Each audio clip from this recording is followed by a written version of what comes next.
Well, the day has finally arrived, the 2021 NHL Draft, joined by Director of Amateur Scouting for the Calgary Flames, Tod Button. We're used to doing this on Zoom, but now here we are in person and in the room that Brad Treliving and yourself will make that pick, 12th overall today. Maybe first of all, just a thought on the day, when it arrives, the morning of, just kind of what goes through you and the feelings as you get ready. Well, our staff got here Tuesday, so it seems like the days are blending in. You don't get a lot of sleep, you do a lot of work, you're always reassessing and trying to make sure you haven't missed anything. So, but it's an exciting day for sure. It's an exciting weekend.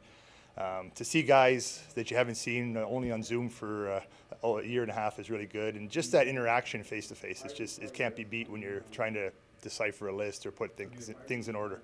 Maybe just, when we had an opportunity to chat on the podcast, Firestarter podcast, but just kind of an assessment of this draft. And when you look at the potential, the opportunity that will be available there at 12th overall. Well, we're excited about 12th overall. We're excited about our first 4 picks, to tell you the truth. And we don't get into, is it a weak draft, is it a strong draft? We can't afford to do that. We got to find players and we got to add to our prospect base. So I can tell you that our staff is really excited about this draft. We think we know players that maybe other teams, the strength of this draft is the strength of your scouting staff in your area. So we might be weak in one area just because we're not as strong in that area.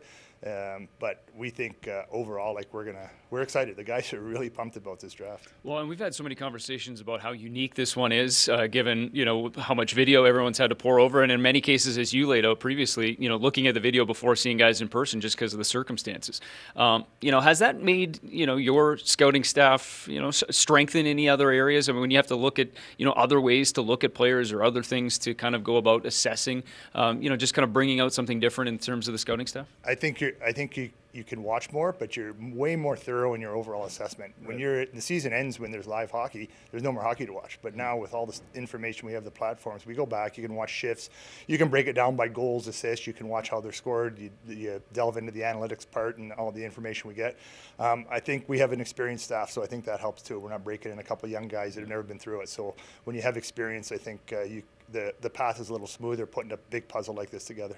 That said, I'm sure looking forward to seeing live games more towards the standard we're used to, I'm sure, in the coming years here. Absolutely. Like when I went down to Texas for the under 18, and we talked before, I went down a couple times. Live hockey is you don't see the presence, you don't see the speed that you see when you're watching it live. All right, just one last one, and that's kind of here. Now, as the day has reached, you said the conversations are always going. What does today look like in terms of that as you meet and you kind of go over things and any last-minute preparations? Yeah, we're ready to go. We're going to meet this morning for about an hour. Just basically, it's an update from Tree on where he is as far as what balls he's juggling, and then we wait for the draft. And we wait for it, 6 p.m. tonight. Can't wait. Us too. We're ready to go.